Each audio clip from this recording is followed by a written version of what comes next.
Night of the Hunter. The Night of the Hunter. Film. Yeah, the night. The night. You just assume the. You don't For assume everything. The the. night They're of the. different movies. The. You can't assume, Josh. It's very important. There's a. There's a Night of the Hunter. Yeah. Nope. That's what we watched. The Night of the Hunter. Yeah, but is there a Night of the Hunter? Yes. That's a different film. Yes. Okay. So hopefully you You're watched Mother on the The Night of the podcast. Hunter. There is Night of the Hunted. Is that what you mean? Nope. I'm Jesse, and he's Josh. They call themselves Because Hammer you Google Sauce. Night of the Hunter.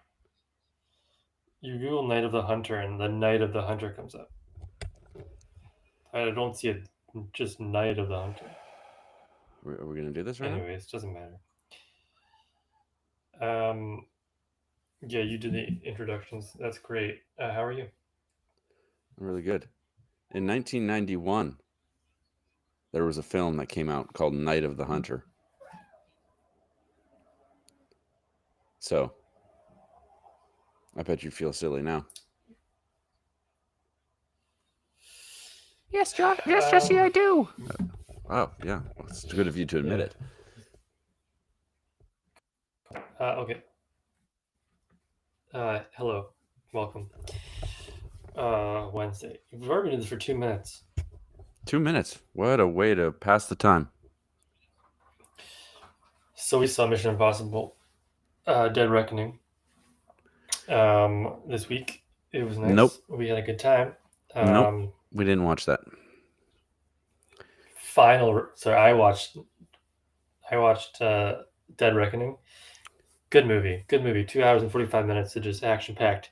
And then you thought to yourself, they couldn't possibly do it again. And look, they did it again. 2 hours and 45 minutes of action packed. Final Reckoning, because it's the final movie. Yep. Tom Cruise is going to be Ethan Hunt. He says, I don't believe him, but that's what he says. Right. Just put that in there. We saw it. It was a lovely time. They could have done 4 movies. So it was 5.5 hours, part 1 and part 2. Yeah. They could have done 4 movies, but no, they're like, you know what? Well, good on them for not selling out. Although I will say, Final Reckoning, there was about an hour of flashbacks. Like the first hour is like, let's just kind of look at the times we've had together as we go on. It's kind of like that. We remember. Yeah, I hope that was the last one, but he wants Glenn Powell to continue his legacy as Mission Impossible. He was probably just saying that. Did you Gun, enjoy that movie or what? Did I enjoy Top Gun? Mission Impossible. Yeah. Well, yeah, okay. If you had to score out of 10, what would you give it? Probably like a 7.5. I thought it was a perfectly fine ending to the series. Yeah, I was gonna give it a 7.5 as well. It wasn't boring. There wasn't not a lot of time to breathe. Yeah. A lot of cool stunts. They do like the plane stunts, the sky stunts. That was a pretty insane it's like Tom did series his own stunts. Yeah, that whole plane thing was pretty crazy, and I really liked the whole submarine sequence as well. What I will say about the submarine sequence is a little odd when he comes back up. He's in the decompression chamber or whatever it's called.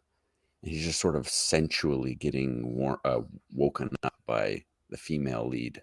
That was a bit weird. But besides that, Yeah, because they didn't really have a romantic connection, but will they or won't they? Right.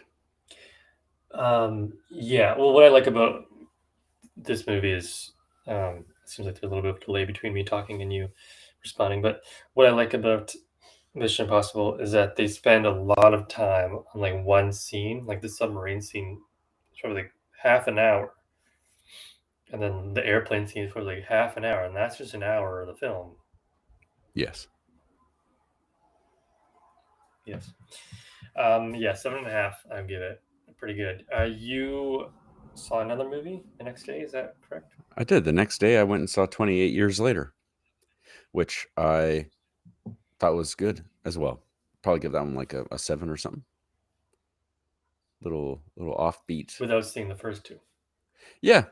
No, you definitely don't need to have seen the other two to understand what's going on with this one. It's just like a zombie. It's a zombie movie. Lots of gore, lots of penis, and yeah, pretty good. Ray Fiennes, can't go wrong. Not his penis though. Not Voldemort's penis. No, you don't see Voldemort's penis. Okay, good. Yeah, I saw some movies. We watched a movie. Oh, we watched How to Train Your Dragon, the live action one, Oh God. the new one that came out. God. And was who had the gun? Who was forcing you to do this? Oh, he's gone. So last year we watched the first. We watched all three of the animated ones, right? And they're really good, really heartwarming. So we liked the movies. We liked the franchise. Thought it was a good film. Okay. Still Mission Impossible. Oh, that's fine. That's crazy though. But to each their own, you know. Yeah, pretty crazy about Ozzy Osbourne as well. He died. Yep, he's dead. So is Theo Huxtable. Yes. So Ozzy Osbourne died because he had a lot of illnesses, Parkinson's, and he was really just not very nice to his body over the years. And Theo Huxtable drowned. So He did. He was on vacation. Yes. Did you watch The Cosby Show growing up? No. Well, like a little bit, but not like really, like didn't sit down and watch it. But sometimes it was on TBS or what have you, and you watch it. But it was a little before my time, you know. Not a big Raven Simone fan. So. I watched it a lot, and I'm younger than you. Anyway, it's neither here nor there, as they say. No, this cabinet department awarded the L Prize to Philips, the light bulb people, for developing an alternative to incandescent bulbs. This cabinet department awarded the L Prize to Philips for developing an alternative to incandescent bulbs. Cabinet What kind of department would care? Yeah, what kind of cabinet? There's like the education department or energy. I don't know. The energy department. Yep, you got it. Do you care? No, you're not going to know that one. That's really assumptive, Josh. Go back to that one. Sure. Yeah, we'll go back to it. July 19th, the day we went to see the movie. Prizes 2000. In 1938, the Pulitzer Prize Board gave props to this mostly propless play by Thornton Wilder. 1938 plays. 1938 play. Yeah, for me, that's got to be 1938 play. The King and I. Our Town. This one might be a little more up your alley. It's edible etymology. This food item gets its name from the Greek for turn, as in meat turning on a spit.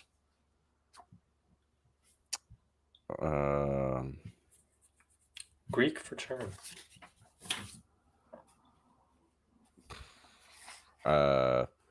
Shawarma.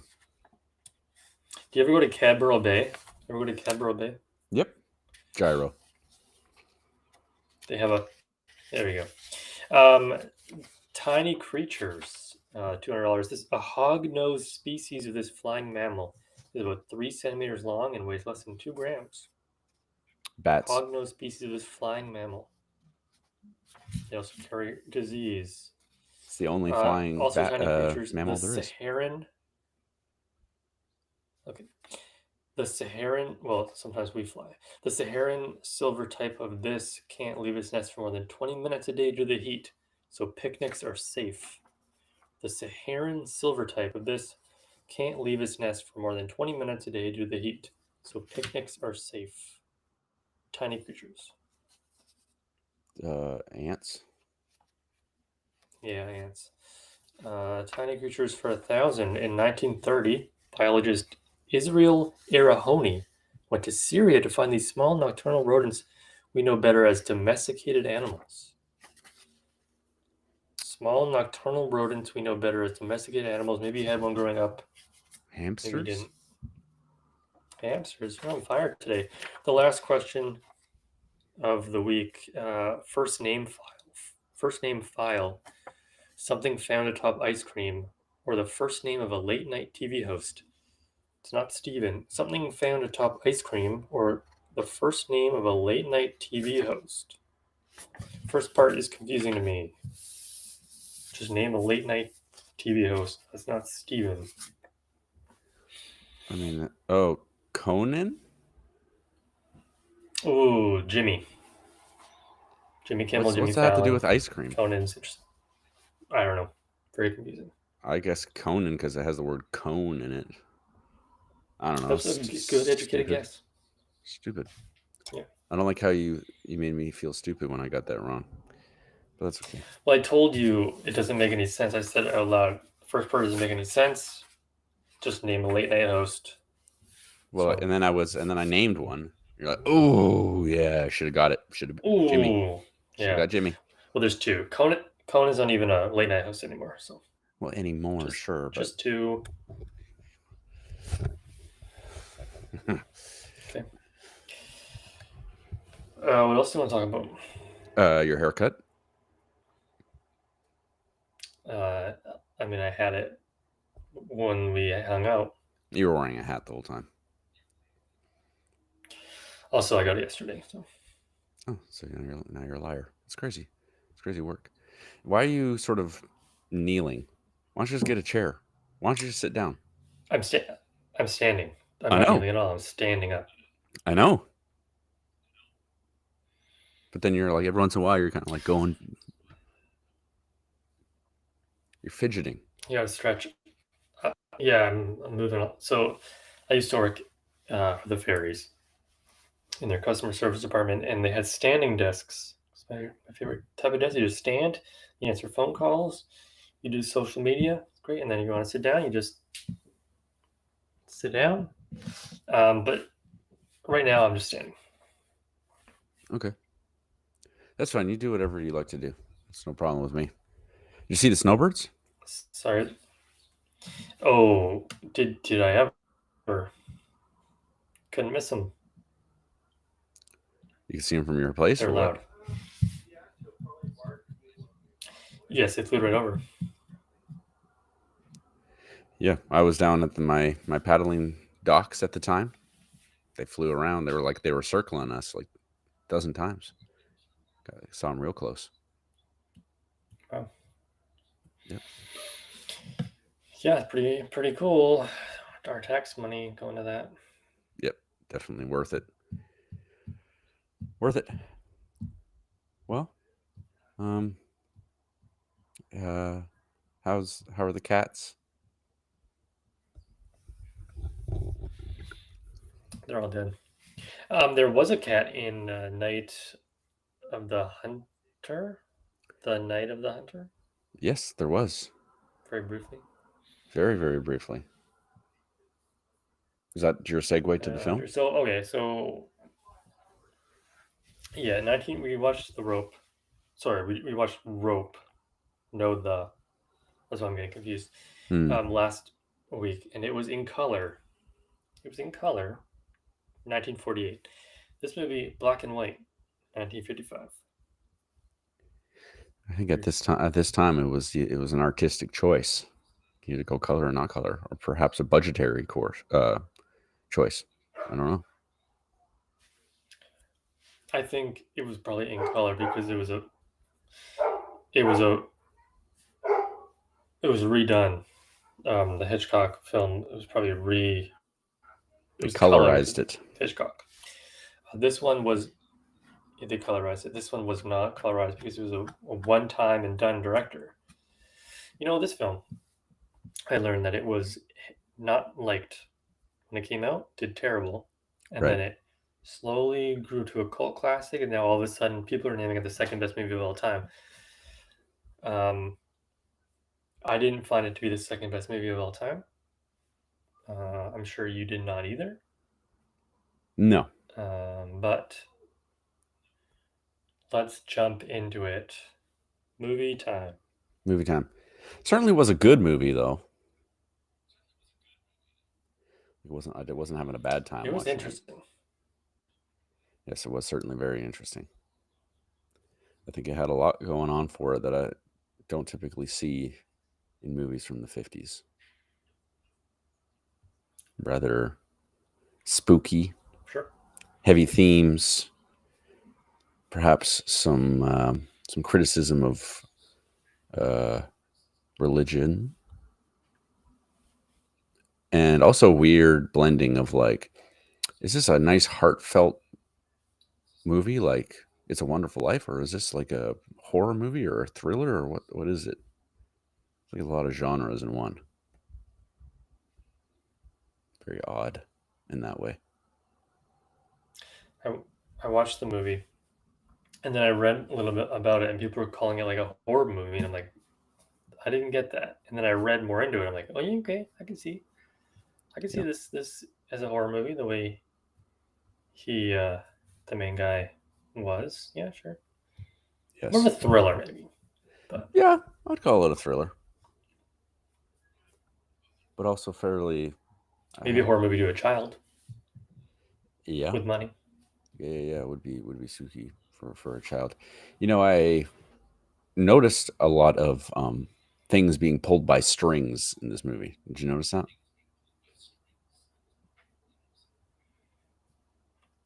Could you give an example? Well, when the boat was like floating down the river, it was being pulled by a fishing line multiple times. I could see it. And also there was a scene they put in there where like an owl was going hunting the rabbit. I guess that was supposed to be like the preacher going for the children. And like to coax the owl off the tree, they definitely like, and there was like a fishing line attached to it. They just kind of yanked it off of there.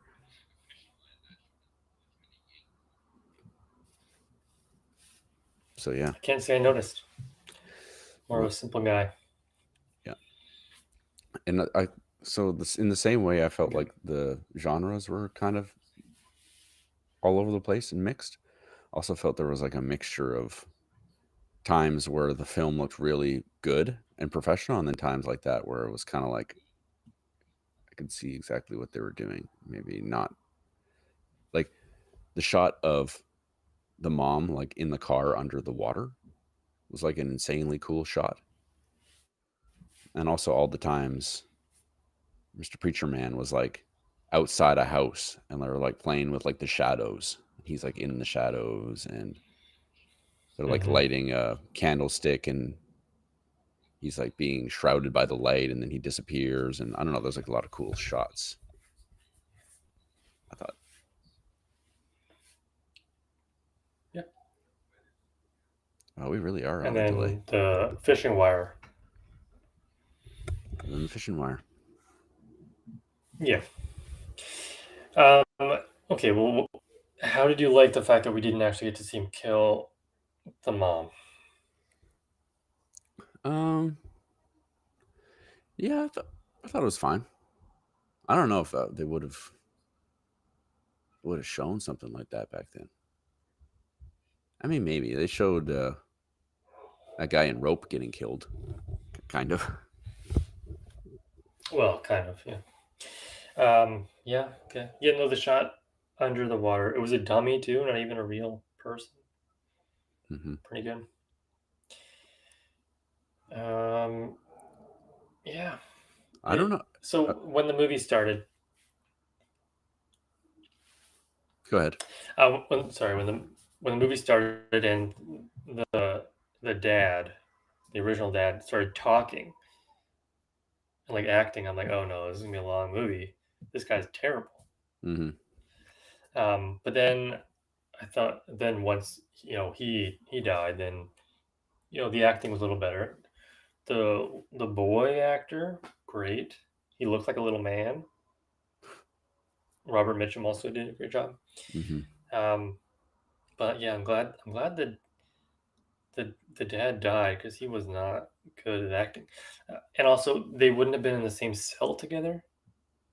Dude killed two people versus a guy who stole a car. Yeah, that's Little definitely unlikely. convenient. Yeah, might have been better if they cross paths in the dining hall or something like that. But yeah, that's true. Right. I did like how much, I don't know, I liked all the religious undertones and how like there was like the people who take religion too far and they kind of get crazed, and how the preacher was using it to like sort of turn people on his side and stuff like that. And like the hymns he was singing, like the creepy hymn, and I don't know, I thought that was interesting for a movie of this time. I don't know if that was being done a lot. People were pretty religious back then. Yeah. Like the really fake tattoos. Apparently on he his didn't face. say Jesus' name once. Right. Didn't say Jesus' name one time. Can't be saying the Jesus. But then, like bed bugs, like they did the whole bed bug thing. Mm-hmm. Like the kids. Like, how old is that? I still say that. That's been around a long time. It's 2025. And I found it interesting too about like, is he truly to some extent religious, and he feels like he's doing God's will, I guess? Because like when he was at the very beginning, when we see him like in the burlesque place or whatever that is, and he was like, oh, I know you don't like these types of things, like maybe I should make her go away. And so I don't know, it was a weird mix of like he's using his religious front as to get away with what he wants to do, these killings and stuff like that, but then he also believes it, maybe uses it as a excuse, sort of justification. I don't know, I thought that was interesting too.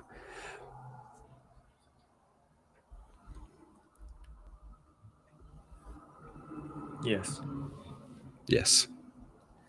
I did like how when he was arrested and how the dad was arrested, it was like the exact same.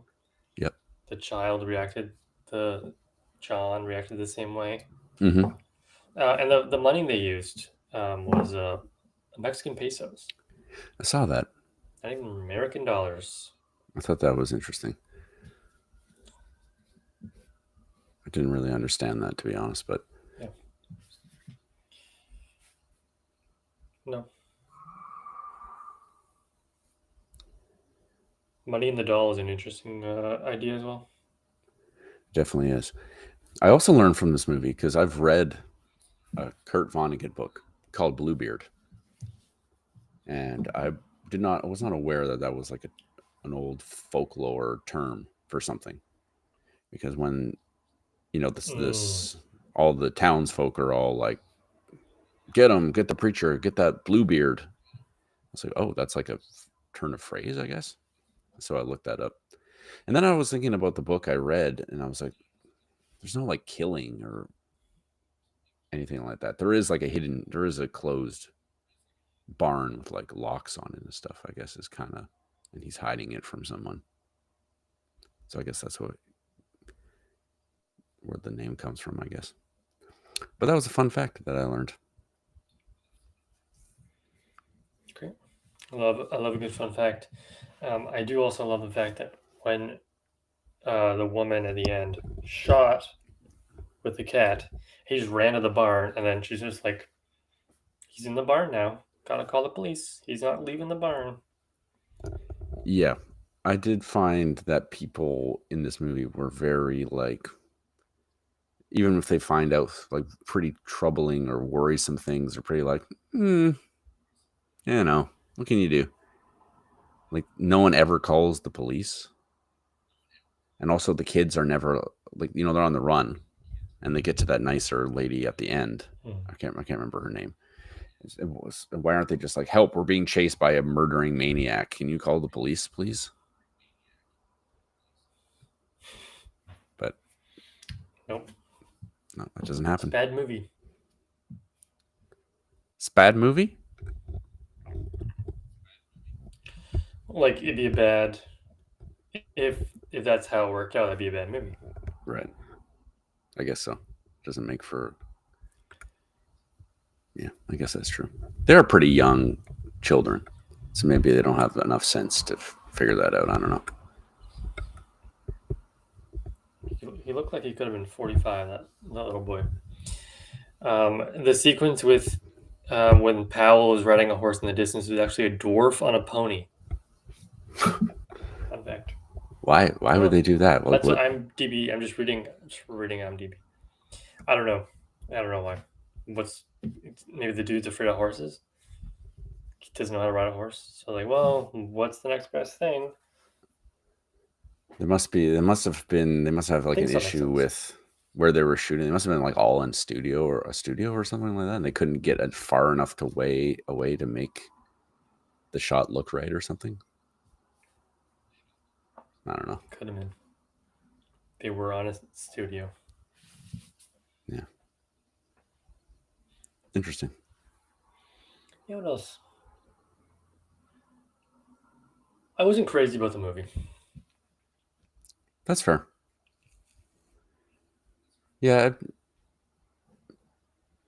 Yeah, there was things I liked for sure, and then things I definitely didn't like. I mean, I thought Robert Mitchum was pretty good, and I thought the mother was really good, and I thought the kid, John, I thought he was all right.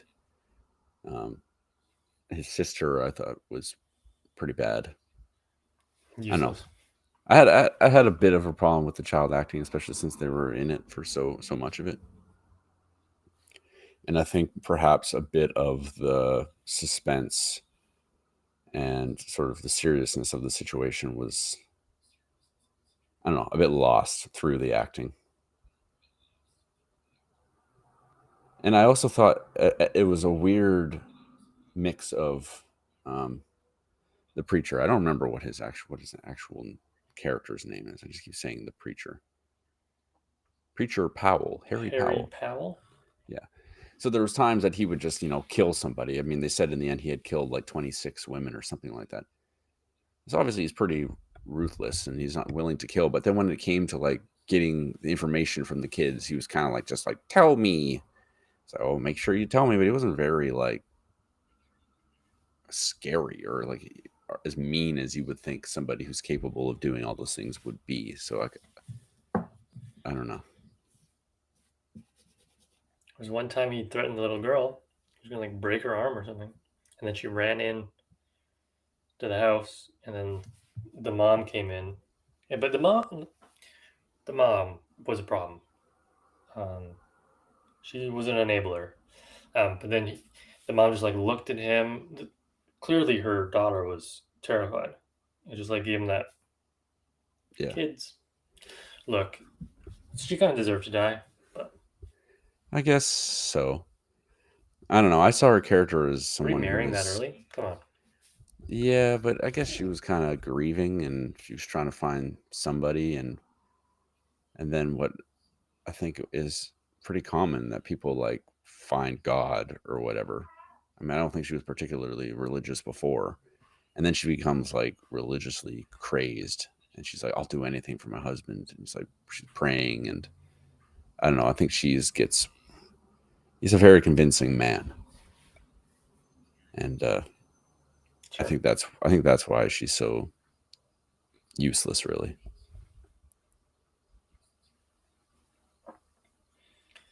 This guy did so much for $10,000. Yeah, $10,000. That's nothing. I did look it up. It is $119,000 today, but Right. still, like, I don't know if I do that much chasing and threatening and killing for $119,000. I wouldn't kill for A anything million, less than maybe. a few million. Yeah.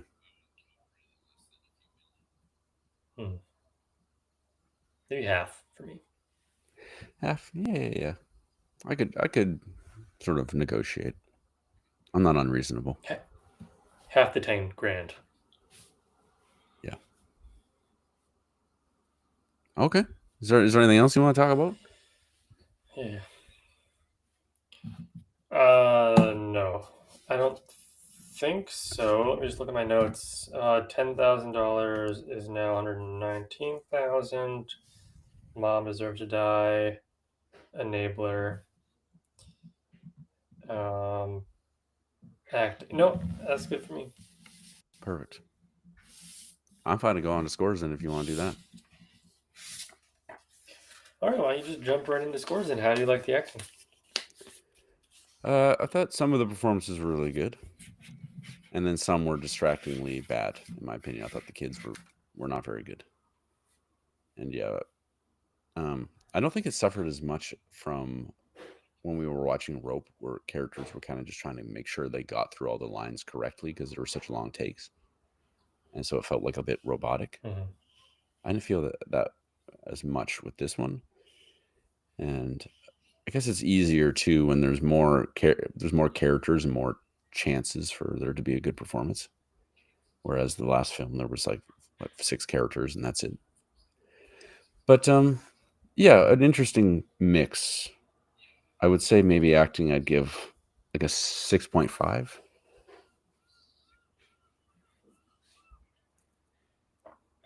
Okay. Yeah, I liked Robert Mitchum, the main character. Did not like the dad at the beginning. I did like John, the little boy. Did not like his sister. Not her fault. The mom was fine. Apparently, Robert Mitchum and the actor who played the mom, he didn't like her very much, for whatever reason. I don't know if that showed up. The old people were there. I was gonna give acting a 6. 6 out of 10. I thought it was fine. Led by the main guy who was good. Ending. Okay. I don't know. I don't remember the ending. He went to get the children, and then he was scared away by their new mother with the gun, and then he got caught, and then John decided not to point his finger at him. The end. Is that about right? Yeah.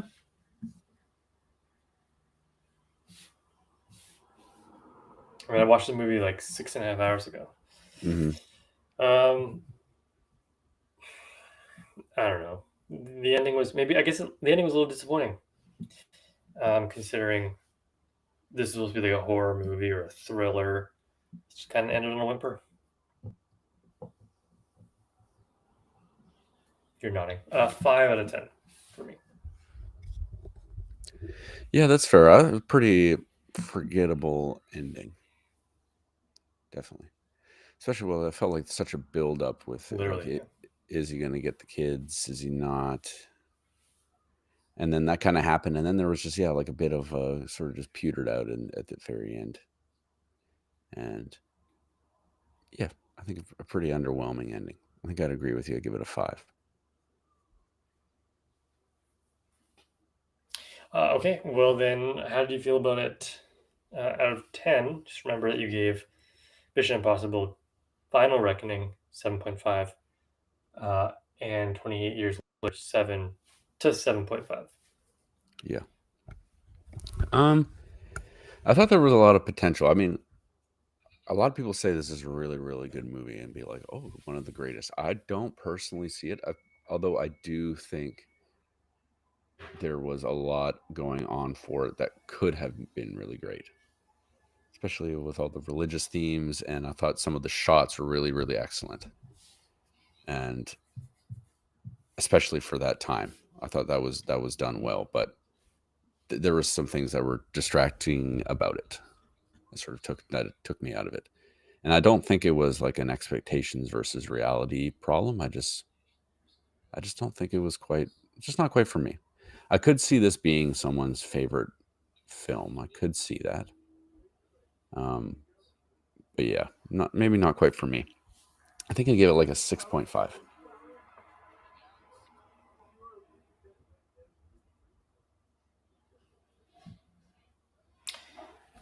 Okay. 6.5. Sorry, we weren't delayed. I was just listening to whatever was happening in your somebody on your side. outside. This is Robert Mitchum's favorite movie that he's been in, apparently. So it is kind of somebody's favorite movie. Yeah, this movie was a little ahead of its time, I think, and a lot of like I read the Coen brothers, Martin Scorsese, like people have taken elements of this film and modernized it, influenced by some things that the director did. So it's an important film. He's doing a lot of stuff right, but I don't know. I think maybe a modern retelling of this, like if this movie was redone today, it'd be interesting to see it. The acting was fine. The ending was whatever. There were some interesting elements, and for that, I give it a 6 out of 10. That's fair. I'll say I wish I was a bit disappointed. I am a bit disappointed. I was like, oh yeah, I'm gonna pick a real winner for this week. I could have just picked Mission Impossible. Although I felt like there's not really much to talk about in Mission Impossible, besides just like the stunts. But yeah, sorry to let you down. Yeah, we watched it. That's okay. I'm gonna kind of take a risk for the next movie. Anyways, it's The Night of the Hunter. Done.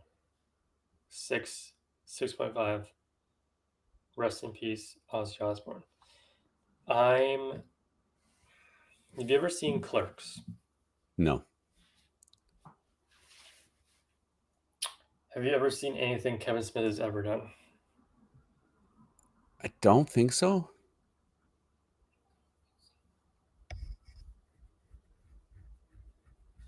Do you know who Ben Affleck is? Yes.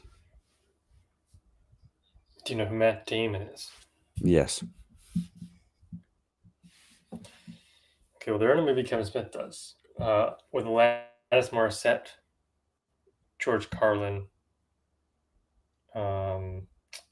See who else is in this. It's 3.5 out of 5 on Letterboxd, 7.3 out of 10 on IMDb, 71% on Rotten Tomatoes. It hits all of the demographics here. Do you know who Chris Rock is? Yes. Selma Hayek. Yes. Alan Rickman. Yes. Now we're doing Dogma. Oh. The 1999 film Dogma. I've always meant to watch that movie. I've never done it. So that's great. You sound excited. Yeah. Yeah, never seen it. For whatever reason, I thought it wasn't a good movie. It was trash, but then I looked. Somehow it came back into my view, and I looked it up, and it has a good rating, and people seem to like it. Another religion movie after this one, so that's great. Dogma. One movie I could recommend perhaps to the people listening that perhaps has kind of like the Night of the Hunter vibes, kind of. It's a movie called Wise Blood that I watched like a little while ago now, maybe at least a few years ago.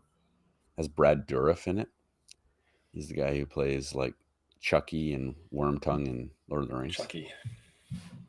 And yeah, it's kind of like another sort of crazed preacher sort of film, which has a lower rating on Letterboxd, but I think is a better movie than the one we just watched. And not many people have heard of it. I think Brad Dourif is a little underrated.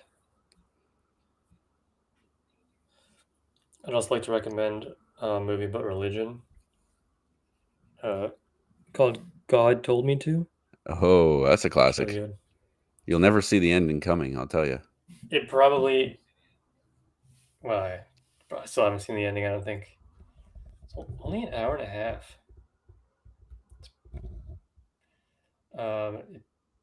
Well, Roger Ebert and I share the same view, 1 out of 4, but 3.4 out of 5 on Letterboxd.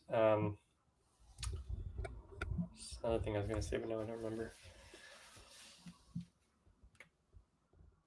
We do have a chat, a live chat.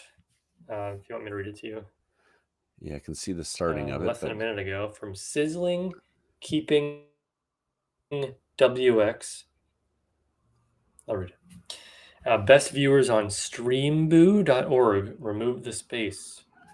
So there you go. Free advertising. Best viewers on streamboo.org. It's .org. So yeah, it seems legit to me. I don't think there's any illegitimate .orgs. So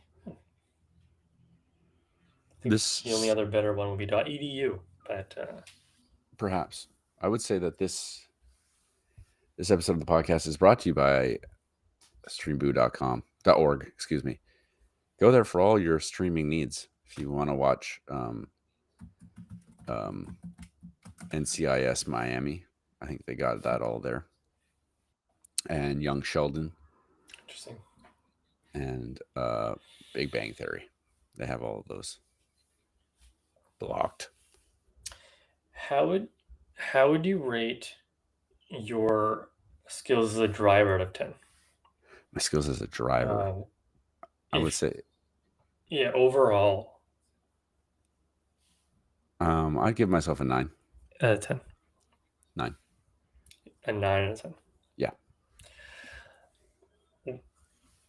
So I was the only one in the house for most of today. Well, since I've been home from work, and so I needed something to watch with dinner, and I found an old season of Canada's Worst Driver, and so I watched 2 episodes of Canada's Worst Driver from 2011, and they're bad. They're bad drivers, but they're very confident. So somebody like did terrible in a challenge, and then they're like, how do you rate your driving out of 10? And they're like, I'm an 8. But very like she's like shaking. She's so nervous. Terrible driver, but very confident. So the fact that you said a 9 is interesting to me. Well, hop in a car with me, and I can prove it to you. I will say, coming from you, I think that's interesting because I watched you run into another car one time. You sort of back right into it. So. What do you think the statute of limitations is on that?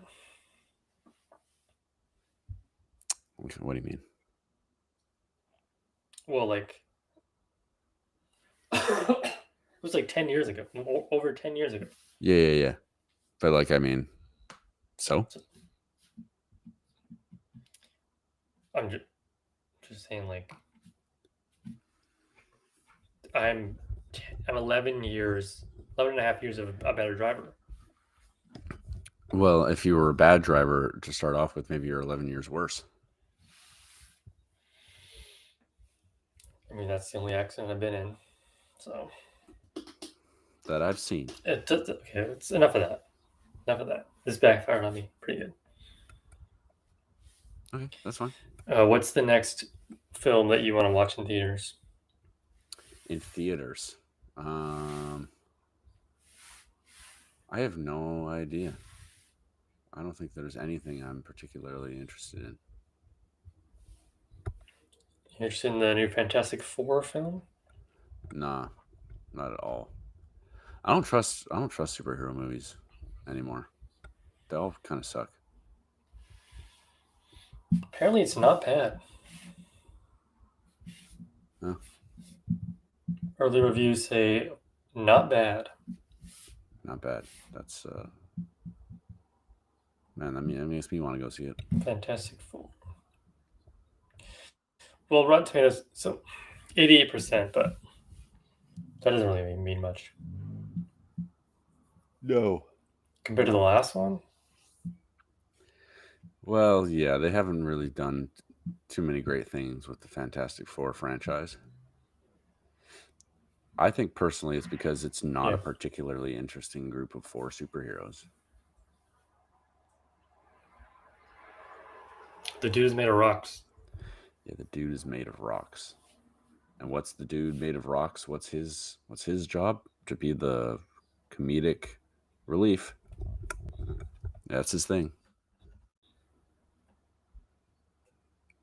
Yeah. Well, yeah, it's a movie, so maybe they've changed it.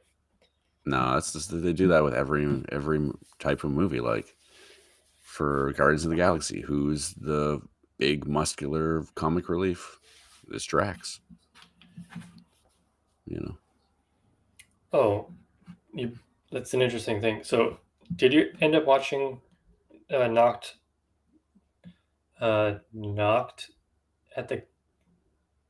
that cabin movie with Batista? Knock at the cabin? A Knock at the Cabin? I don't think so. No. You ever watched that? No. Okay. I read the book. It wasn't that good. Oh, the movie better than the book. A little rare thing there. I'm reading Hitchhiker's Guide to the Galaxy. I'm at like 100 pages now or something like that. So far, I would say it's on par with the movie. Less than 200 pages? Well, I actually don't know because my book is like 4 books in one. And I know that it's like 700 pages or something. But I haven't actually been like, oh, how long is the first book? I'm just kind of reading. So. Okay. Yeah. Good. Yeah. Good.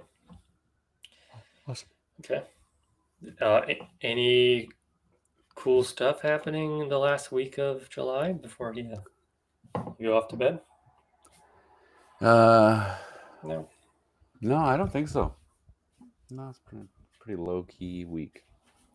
Got to see my buddy go to a movie. That's about it. Thank you for paying for the movie. Thank you for paying for my drink, Mackenzie. You're welcome. Yeah, she's right there. She's sitting right there. Okay. That's fine. Okay. So I think that's probably it for us. That's the end of this delayed podcast. But a little fun fact here is that it sounds like we're delayed, but then I'm going to put it into a machine, and then it's going to compress, and then it's going to sound like we're not delayed. So that's perfect. I don't see what could go wrong there. We thank you all. We're fine. I thank you all for just showing up every week, giving us a listen. This week's follower of the week is oh my god, Zen's Fen, a devoted likey of all our posts. I might be saying it wrong. I apologize. I bet you they're a listener. You know what? You'd be surprised. I don't think so. Yep. They listen every single week. This is part of their learning, and so this is part how they learn. This is a place you come if you want to learn a language. And so yeah, listener of the week, follower of the week. That's the one. Thank you so much. That's a throwback. Yes, I thought so. Forgot about that.